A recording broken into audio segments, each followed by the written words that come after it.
ஒன்றுமே இல்லாதிருந்த இந்த ஆபிரகாமையும் சாராளையும் கர்த்தர் ஆசீர்வதிக்கிறார். ஒன்றும் இல்லாமல் இருந்த அந்த ஆபிரகாமுக்கும் சாராளுக்கும் ஒரு குழந்தை வந்து பிறக்கிறது.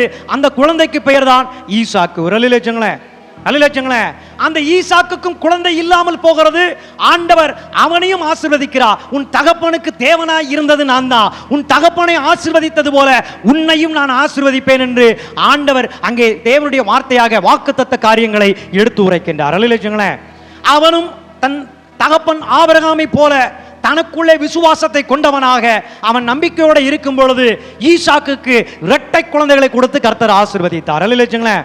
ஒன்றுமில்லாமல் இருந்தது, ஒன்று வந்தது, ஒன்று அதுவும் இல்லாமலே இருக்கிறது. கர்த்தர் அவனையும் ஆசீர்வதிக்கின்றார். அவனுக்கு 2 மடங்காக தேவன் ஆசீர்வாதத்தை கொடுத்தார். அல்லேலூயா. அப்போ ஒன்றுமில்லை, ஒன்று வந்தது, ஒன்று இரண்டாய் மாறிவிட்டது. அல்லேலூயா.